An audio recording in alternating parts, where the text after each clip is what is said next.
Areas where I choose to really solidify it on my right side first. Okay. So that is their default position. This is the one when they don't know what to do, they have clarity with it. All right, so get this super strong. I would get that super strong. So that is a primary one.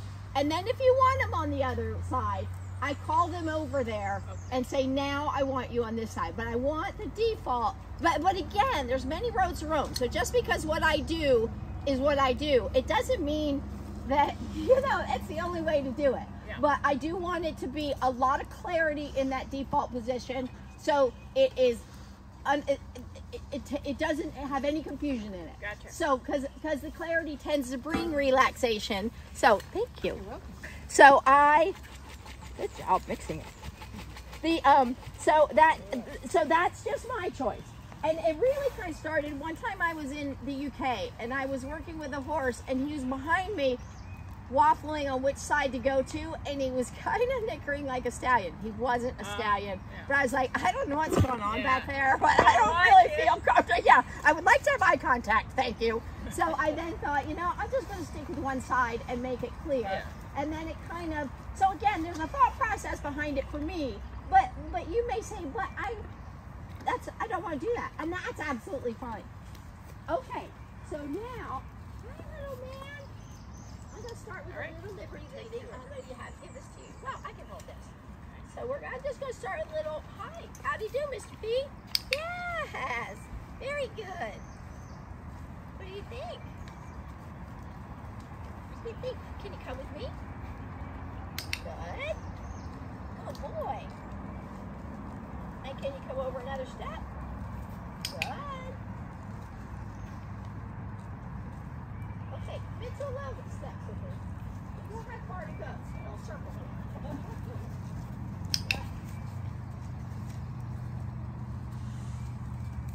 That's very good. Very good. Okay, good.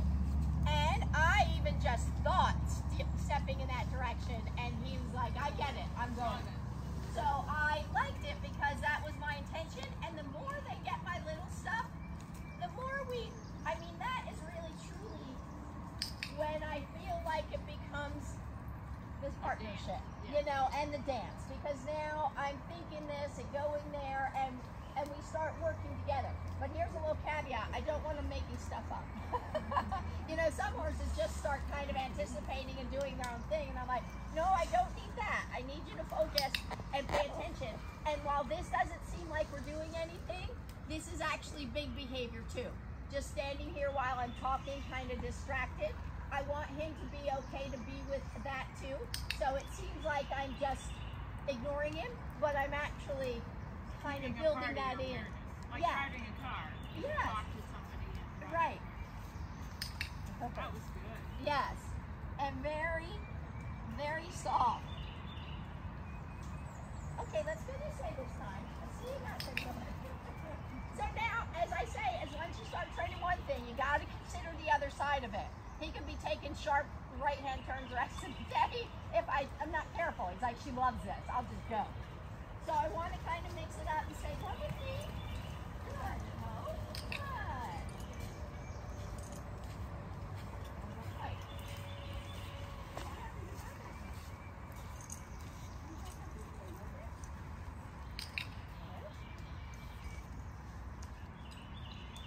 Okay, come up here. He's very good. Very attentive and focused. I was like, where'd you go? I'm trying to stay out of the light. Although now I see where his loyalty lies. He likes that oxytocin hit. Yeah, I felt sad yesterday with Twig. I'm like, how about anybody has a food bucket?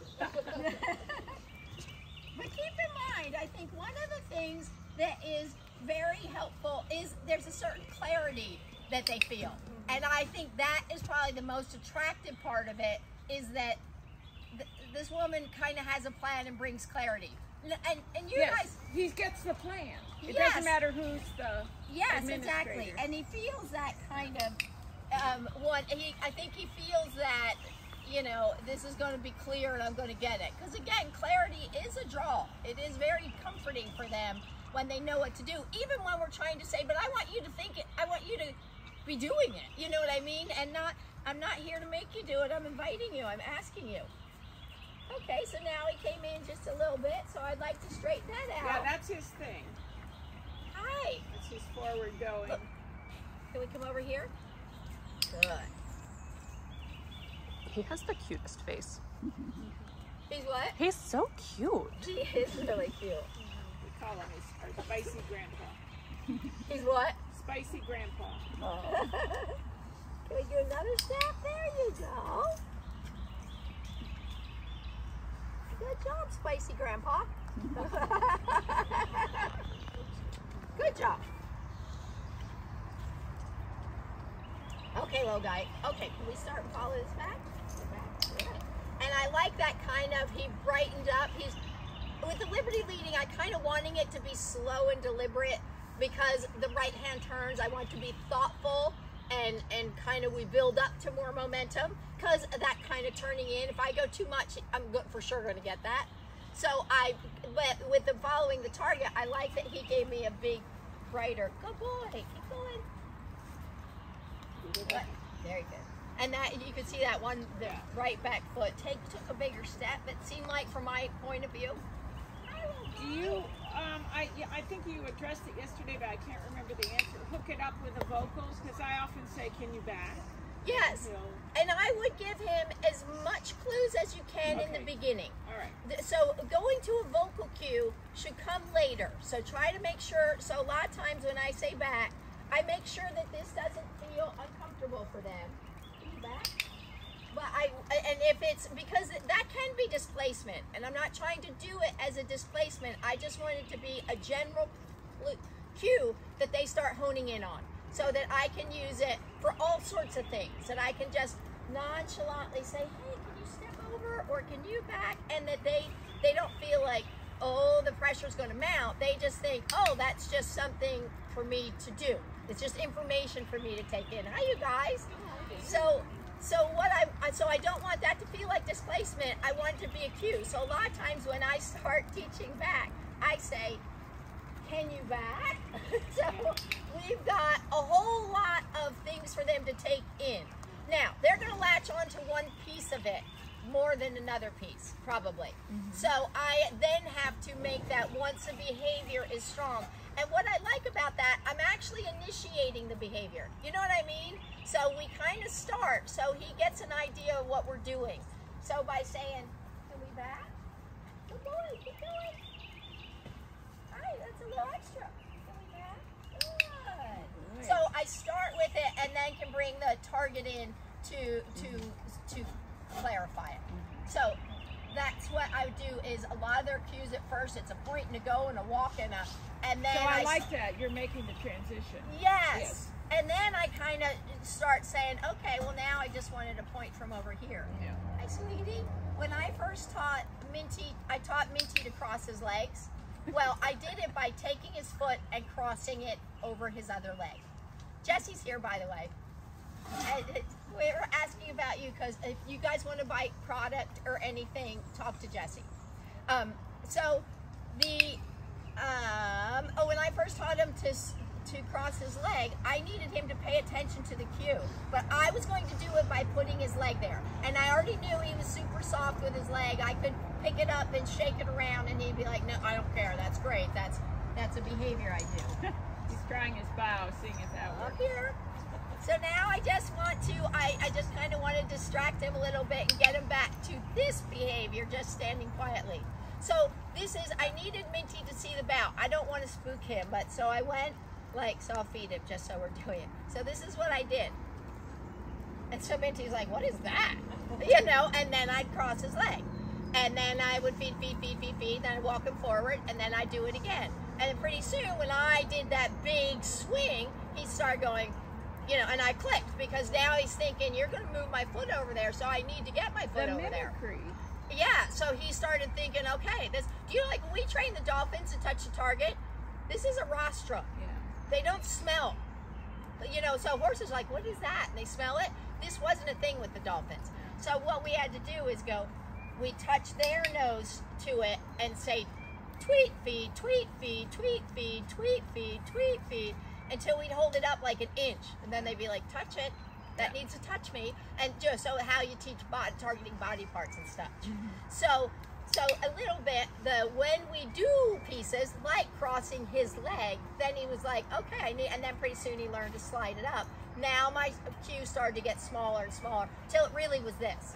And so it was but what was hard is I would do it 80 times. And, you know, I'd be talking and just cross my legs. I'd be, fair enough. You know, I'm cueing it. Rest your hip. Okay, little man. All right, can we back up? Okay, and follow target. Here it is.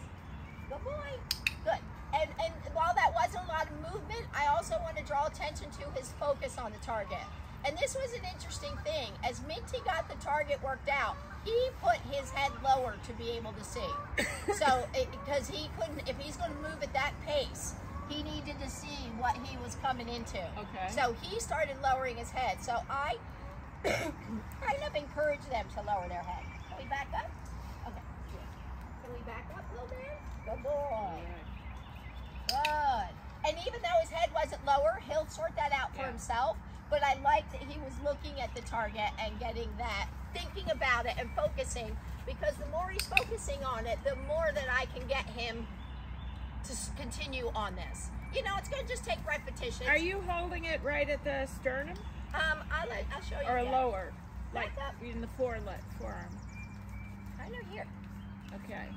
So he does get to see out of the right eye a little. Okay. Good. And I liked his continuing. This is the beginning of that duration a little bit, actually. Because you can see he did 2 steps. He's like, well, I did it. And I said, come on, let's keep going. And then he took another step. I clicked it because I liked his decision. Okay, I'm going to get back to it. Yeah. You know, so that's what the beginning of duration looks like. It's just a mounting of that kind of stuff. Okay, back up. Good boy. Good job. And I don't really worry about as straight so much yet, because I can one criteria at a time. So I may adjust the target a little bit to try to create to compensate for that. His right hind is his weaker leg, so by putting the target where he can see it a little bit out of his right eye, you're kind of straightening him. Yeah, helping him. And that's where the target is great, because it can adjust and move and get him, you know, doing all those things. And the other thing is, when it is his, knowing that his as you can see, I had a little jump there, so it's a little too much to watch. So by bridging his right a fair share, you'll help that to get stronger, because he'll start thinking she likes this one. Yeah. As he gets stronger, they'll be. The right turn. Let's go. Bridging the right turn. Yeah. What? Did you mean bridging the right turn? No, I meant when the backing up by bridging his back foot. Oh, when the right foot moves. Yes. And does its job. Okay, little man. We got a little bit lost there. I'll give you a chance. Okay, we're gonna move around a little bit so we get him a little bit. There you go.